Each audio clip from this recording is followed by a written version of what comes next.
not short, I'm just concentrated like orange juice.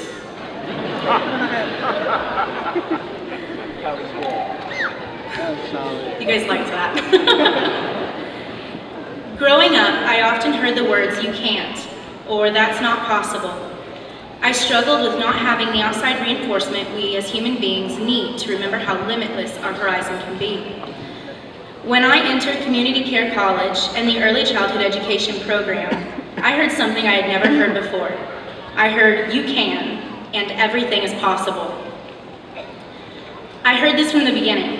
The day I enrolled, my admissions advisor said to me, "You're amazing, you can do this."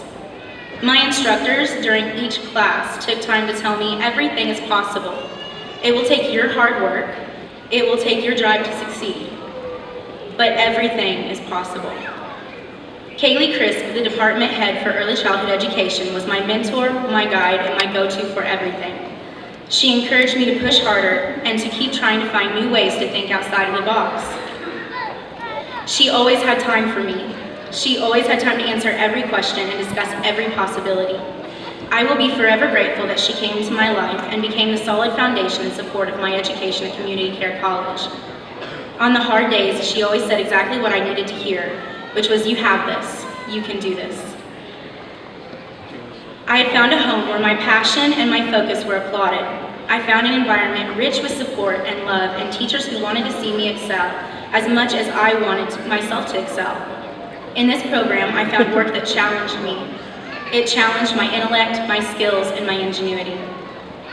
I was able to push myself as far as I wanted. My teachers encouraged it.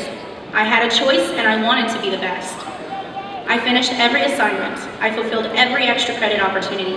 I emailed and I called my teachers on a daily basis with questions and ideas. And they all told me, "You can, anything is possible, that could work." And it became my mantra. I was able to not only color outside of the lines, I was able to get hands-on, down and dirty, finding out what works and why it works. And I made my own lines.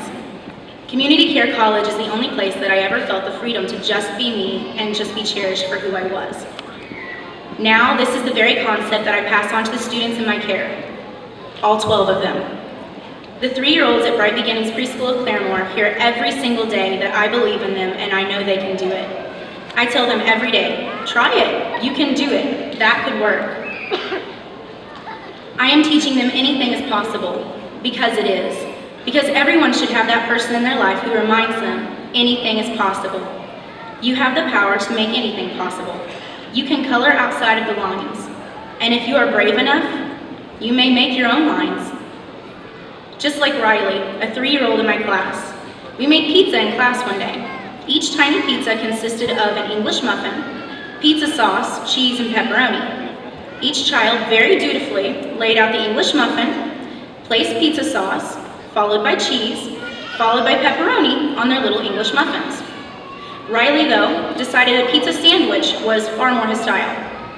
He laid out the English muffin, covered it in 3 layers of pepperoni, carefully topped it with 2 shreds of cheese, followed by about half of a jar of pizza sauce, which he then topped with 3 shreds of cheese, 2 more layers of pepperoni, topped with the other half of the English muffin.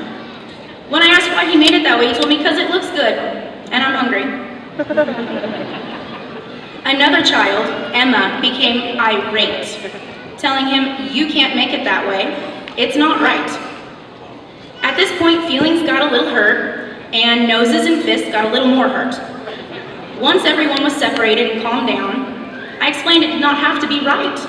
We could experiment with different ways of making pizzas.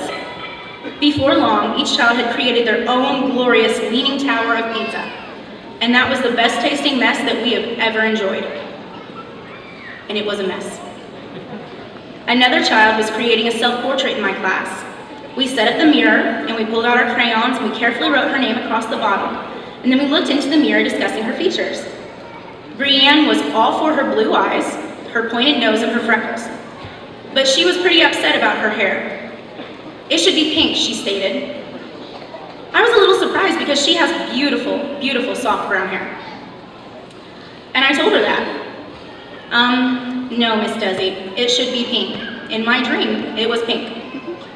I let the issue go, and we spent quite a bit of time drawing and coloring in her other features. Then it was time for the hair. Brienne looked down sadly at the brown crayon, so I laid a My Little Pony pink crayon next to it. Without hesitation, she grabbed it and created a delightful paper filled with fluorescent pink hair squiggles. I have never seen a child so proud of a paper before. She felt so beautiful after coloring in her pink hair over her bright blue eyes. "That's me," she kept saying. "That's who I am." A little freedom, a shockingly bright pink crayon, and a hug later, I was ready to cry because I saw how happy the freedom to be herself made her. And that's something we should all have. I cherish the time I spent here at Community Care College, and I will always remember our live classes, which were filled with laughter, kilts, and lots of learning. I will miss my instructors, my friends, and the individuals who are often in the background, such as my financial aid and admissions counselors, everyone who helped me and supported me. I am grateful for the lessons I learned and the support and love I felt every day. It is my goal that every day I will continue gifting the people around me with the life lessons I learned while attending Community Care College. If I could leave you with anything today, I would leave you with the words, everything is possible.